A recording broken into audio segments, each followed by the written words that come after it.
사실 우리나라 건강보험은 자타공인 세계 제일입니다. 미국에서 맹장 수술하면은요 평균 3,300만 원이 듭니다. 우리나라요 40만 원 정도입니다. 수가가 딱 정해져 있습니다. 이게 다 공공 건강보험, 의료보험이 있기 때문이죠. 그런데 이렇게 값싸고 질 좋은 의료 시스템을 지탱해온 바탕에는 뭐가 있을까요?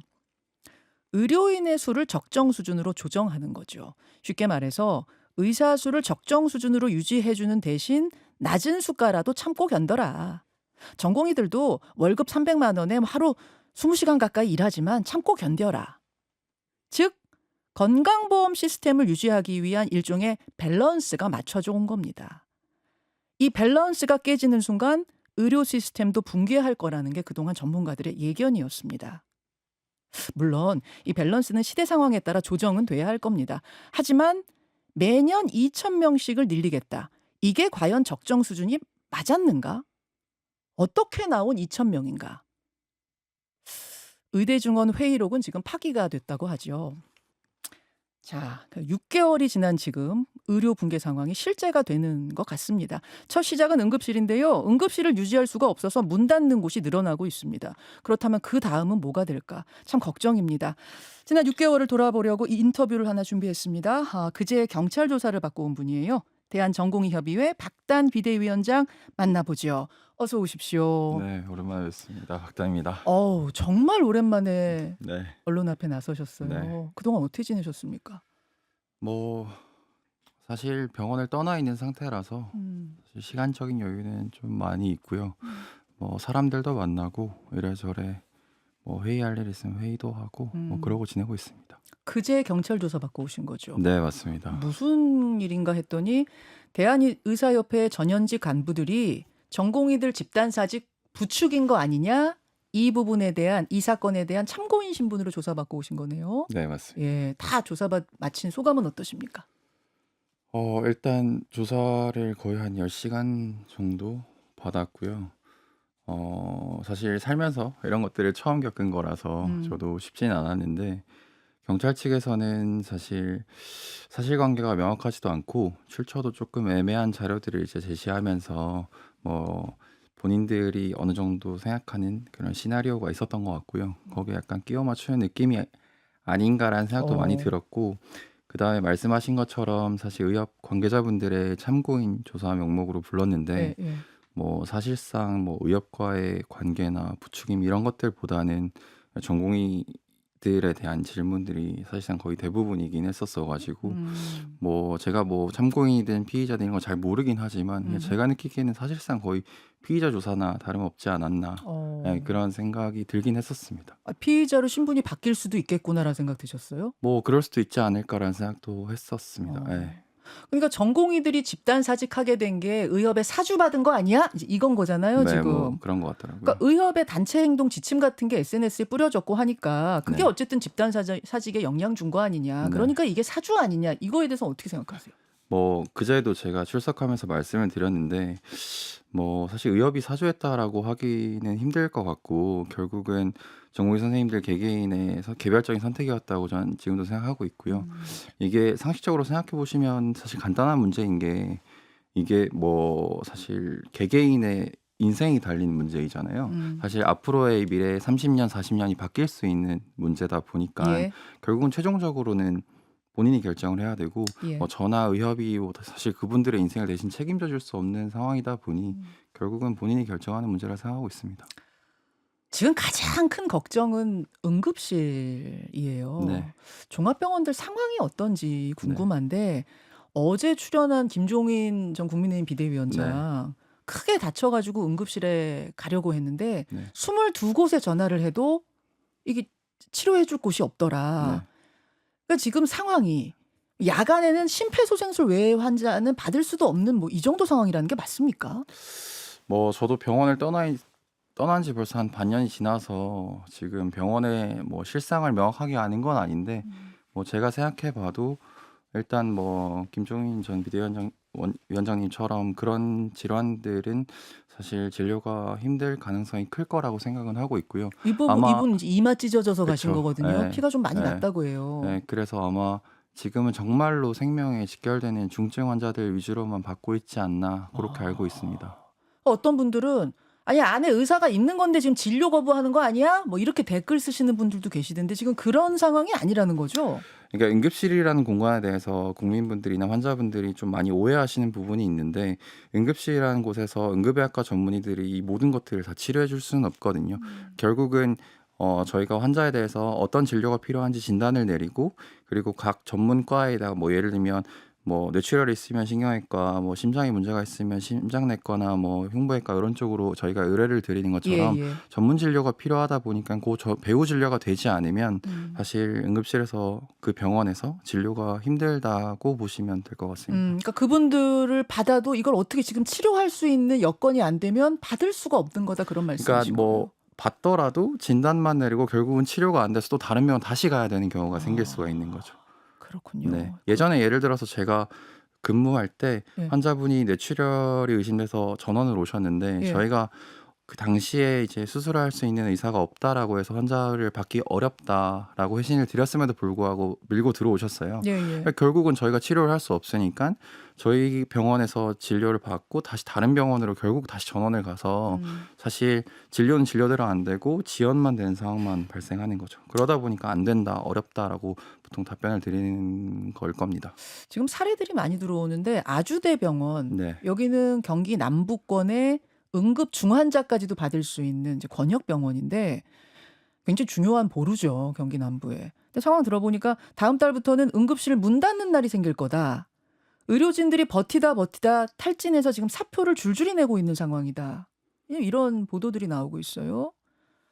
그러니까 응급실 붕괴 상황, 셧다운 상황까지도 임박했다고 보십니까?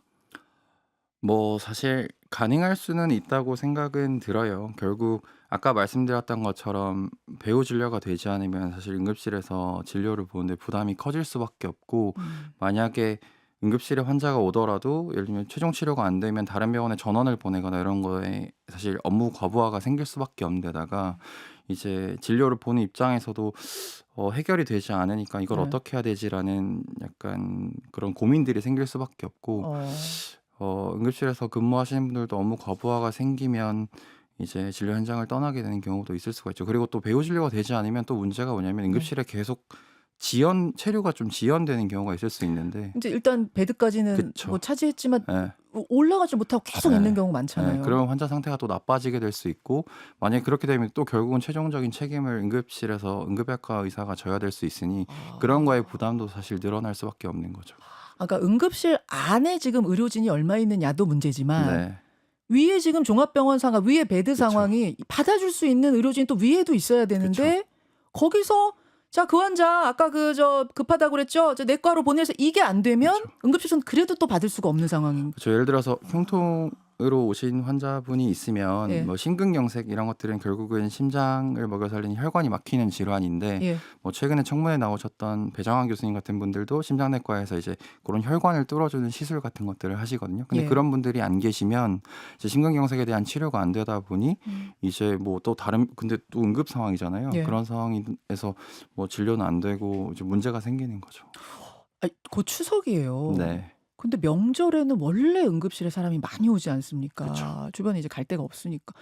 9월 고비설이 그래서 지금 나오는 건 거죠? 저도 사실 전공의하면서 뭐 예전에도 한번 언급한 적이 있는데 명절에 사실 집에 못 간 지 되게 오래됐고 명절 전이 되면 약간 불안감이 있었거든요. 얼마나 또 바쁠까? 환자가 또 얼만큼 밀려올까? 그리고 또 명절에는 환자분들이 또 더 예민해지셔 가지고 이제 환자분들의 컴플레인이 심해질수록 저희의 또 업무 부담이 좀 많았던 터라 뭐 힘든 시기긴 하죠. 9월 고비설 동의하십니까? 뭐 지켜봐야겠지만 힘든 시기일 것 같기는 합니다. 관련해서 일단 정부가 정책을 내놨어요. 네.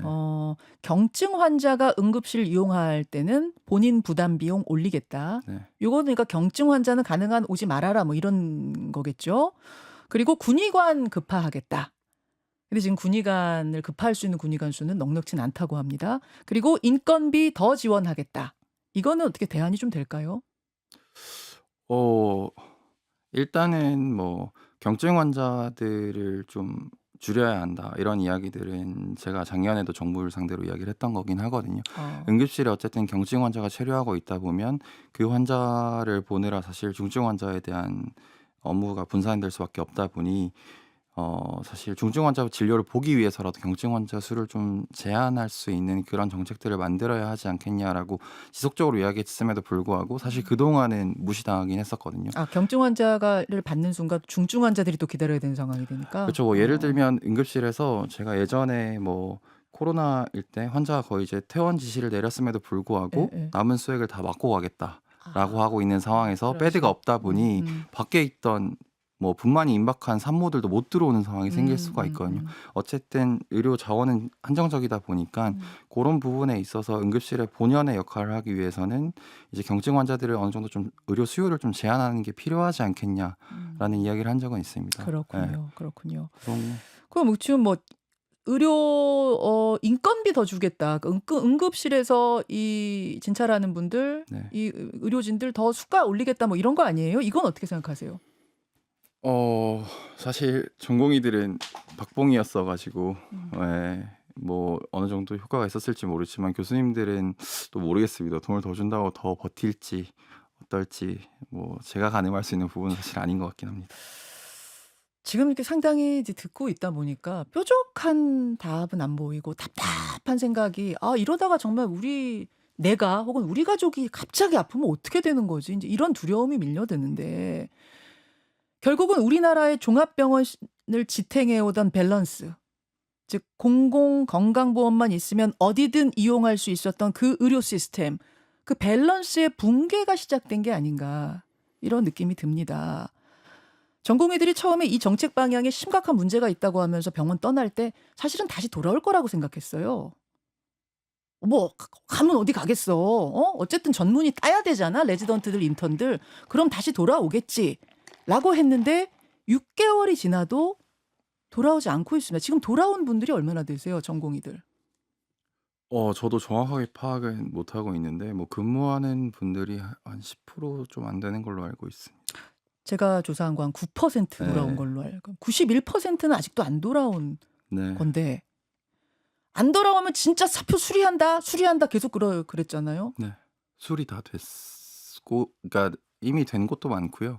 거의 되고 있고요. 저도 이미 사직서 수리된 걸로 알고 있습니다. 수리한다 그랬더니 전공의들이 빨리 좀 해주십시오. 네. 그랬잖아요. 네네. 그게 진심이었던 겁니까?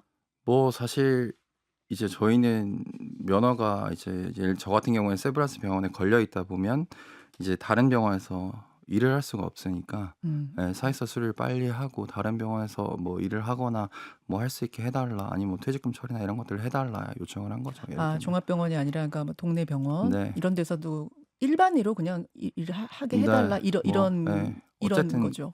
정상적인 퇴직 처리를 해달라라는 요청이 사실 가장 맞다고 보죠. 종합병원을 그동안 사실은 지탱했던 건 레지던트와 인턴 그 전공의들이라는 것까지는 이제 많은 분들이 아세요. 네. 이렇게 해서 돌아갔었구나 여태. 그래서 이제 그분들이 쑥 빠지고 돌아오지 않으니까 지금 종합병원의 붕괴가 지금 나오고 있는 거고. 그래서 추가 모집 계속 하고 있거든요. 뭐 하반기 전공의 추가 모집. 그래도 상황은 마찬가지일 거라고 보십니까? 하반기 추가 모집은 지금은 사실상 접수는 끝난 걸로 알고 있고요. 지금 상황이 달라지지 않은 상태에서 전공의들이 뭐 다시 들어가진 않을 거라고 저는 생각을 하고 있습니다. 애초에 이제 전공의들이 이 상황에 대해서 문제의식을 가지고 있었고 그거에 대한 이제 어떻게 보면 행동으로 사직이라는 걸 아마 택한 거라고 보고 저도 사실 그랬던 건데 지금 저희가 문제 제기를 했던 것들 그러니까 상급 종합병원이나 수련 병원들이 결국은 뭐 대한민국 의료도 마찬가지인데 저비용 고효율 이런 구조로 운영되어 왔거든요. 사실상 전공의들을 착취하면서 운영되어 왔고 최근에는 또 저는 문제가 된다고 생각하는 것들이 뭐 진료 지원 인력으로 대체하겠다라고 말은 하지만 결국은 그것조차도 저는 간호사라는 또 저비용의 인력을 통해서 이제 병원이나 국가를 운영하겠다라는 걸로 보여서 그런 것들은 조금 걱정이긴 하거든요. 결국은 이득을 보는 건 싸게 운영할 수 있는 정부나 병원장 정도 말고는 결국 환자한테도 저는 사실 이득이 되지 않다고 생각하고 일을 하고 있는 공급자인 의사한테도 도움이 되지 않는다고 생각하거든요. 어. 쉽게 생각하면 이제 환자 입장에서도 음. 가장 저번에 한번 말씀드렸을지 모르겠는데 그 병원에 와서 나는 이 교수님한테 진료를 받고 싶어서 왔습니다라고 하는데 의사인 전공인 제가 가도 나는 너를 보려고 온 게 아니고 교수님을 보게 해줘가 사실 환자들이 요구하는 바거든요. 아, 레지던트 말고 교수님 그쵸. 보고 싶어요. 네. 예, 예. 근데 이제 결국은 이제 요거를 전공의들을 보내거나 이제 진료 지원 인력인 PA 간호사를 보내서 이 인력을 조금 더 분산시켜서 해결하겠다라는 거기 때문에 뭐 물론 그 사이에서 전공의들이 어느 정도 중간에 진료에 대한 결정을 하고 치료를 하거나 할 수는 있는데 전공의들도 뭐 예를 들어서 환자들이 만족하지 못하는 거라면 진료 지원 인력은 사실 그것보다는 제가 생각하기에는 더 한계가 있다라고 생각을 하기 때문에 환자들한테도 도움이 되지 않는 정책이라고 생각을 합니다. 저비용 고효율로 지금까지 종합병원 지탱해오던 것에서 저비용 부분을 담당하던 전공의, 그 많은 전공의들, 사실은 인력도 제일 많잖아요. 그렇죠. 이들이 빠져버리니까 지금 종합병원이 이제 붕괴가 되는 건데. 네. 그러면 이제 이렇게 말할 수 있잖아요. 아니 그러면 지금은 과도기라 그렇지, 이 과도기 지나면 지금 매년 2,000명씩 더 뽑아서 매년 5,000명씩이 더 쏟아져 나오기 시작하면 10년만 버티면 그때부터는 괜찮아지지 않겠느냐. 저 비용이어도 지원하는 사람 많지 않겠느냐. 어떻게 생각하세요? 어제 그 김종인 선생님을 보면서 그런 생각이 들었어요. 응급실에 뭐 사실 얼굴에 열상이 생기면 성형외과 선생님들이 봉합을 해주거든요. 예. 근데 결국은 성형외과는 지금 뭐 보시다시피 뭐 강남이든 뭐 서울 곳곳에 성형외과 의원이 그렇게 많고 강남은 한 건물에 몇 개씩도 그쵸. 있죠. 그리고 이제 뭐 대학병원에서 성형외과가 미달인 경우는 거의 없으니까 네. 대학병원에 상주함에도 불구하고 이제 성형외과 진료가 안 되는 거잖아요.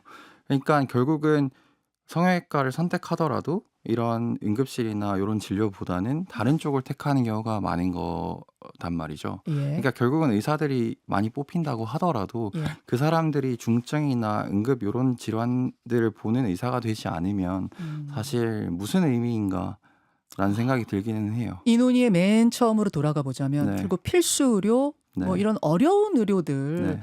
또 지역에는 네. 잘 안 가려고 하는 이런 거 해결하려고 처음에 시작됐던 논의인데 그렇죠. 그 부분이 충족이 안 될 것이다라고 지금 많은 전문가들, 박단 위원장도 네. 내다보시는 거예요. 그렇죠. 구조적인 문제를 해결해야 되는데 그런 거에 대한 문제 제기를 해도 그런 거에 대한 논의나 뭐 계획은 지금 많이 빠져 있는 상황인 거죠. 즉 제가 처음에 설명했던 그 구조, 그러니까 우리나라가 어떻게 값싸고 질 좋은 이 의료 시스템을 이렇게 오랫동안 운영해 왔냐. 네. 미국에서는 맹장인 수술이 3천만 원이 넘는데 평균입니다. 이거는. 우리나라는 40만 원으로 어떻게 가능했냐. 결국은 건강보험이라는 공공보험이 지탱해줬고 그거는 저비용 고효율 구조 속에서 뒷받침이 됐던 거라는 건데 네. 이렇게 돼버리고 나면은 결국은 이 건강보험에서 벗어난 비급여 종목 쪽으로 의사들은 몰릴 거다 이렇게 밸런스가 깨져버리면. 그럴 수 있겠죠. 네. 10년 동안 그러면 어쨌든 그래도 많아지면 네. 결국은 안 되고 뭐 취업 안 되고 뭐 개원 못 하고 이런 의사들은 오지 않겠느냐. 필수로 또 종합병원으로 그 10년 버티기 위해서 외국 대학에서 면허 딴 사람들도 이제는 바로 진료할 수 있게 해주겠다. 이 제도도 도입한다고 하거든요. 어떻게 보세요? 그 전제는 사실 의사가 그만큼 메리트가 있는 직업이어야 하는데 저는 사실 의학전문대학원이라서 화학공학이라는 다른 전공도 가지고 있긴 하거든요. 예. 근데 환자들을 살리기 위해서 어느 정도의 제 자부심을 가지고 일하기 위해서 지금 의사가 된 건데 지금 국가가 추진하고 있는 정책은 그런 자부심을 깨부시고 있는 거고 그러다 보니까 지금 교수님들도 현장을 이탈하고 있는 거라고 저는 생각을 하거든요. 자부심을 깨고 있다. 네, 그러니까 자부심도 어떻게 보면 저비용의 하나라고 저는 생각을 해요. 실질적으로 재환은 들어가지 않은데 그래도 자부심을 존중을 하면 그걸 통해서 어느 정도의 제 동기가 돼서 환자 진료를 뭐 비용 임금이 적더라도 일을 할 수 있었던 건데 사실 그런 구조 자체도 무너져 버렸고 그 다음에 그건 왜 무너졌다고 보세요? 그래도 내가 지금 월급 300 받으면서 하루 20시간씩 일하지만 그래도 나는 존중받는 느낌, 자부심 이런 것들이 일로 버텼는데 그건 왜 깨진 거예요? 근데 사실 현장에서는 그런 일들이 많아요. 저도 응급실에서 일을 해 보면 진짜 폭언이나 욕설이나 폭행에 노출되어 있는 경우가 너무 많은데 이거에 대해서 사실 국가가 해결하려는 의지는 저는 없다고 보고 있고 음. 그다음에 의료 소송이나 이런 것들도 음. 제가 어쨌든 최선을 다했음에도 불구하고 음. 국가가 이거에 대해서 의사 너네가 책임져라. 약간 이런 제도인 거잖아요. 그러면 이런 문제 제기를 국가에다가 이미 작년부터 해 왔고 이거에 대해서 그러면 어떻게 해결할지에 대해서 제시를 해야 되는데 처음에도 말씀드렸고 지금 6개월 동안도 마찬가지라고 보지만 어떤 그 제목들은 다 나열해 주고 있어요. 뭐 이걸 할 거다 저걸 할 거다라고 하지만 뭐 예산 편성이나 실질적인 계획, 구체적인 계획들은 아직도 저는 없다고 생각하고 있습니다. 한 1분 남았습니다. 어떻게 하면 다시 그럼 전공의들을 종합병원으로 돌아오게 할 수 있는 건지, 어떤 대안이 의료 붕괴를 막을 수 있는 대안은 뭐라고 보십니까?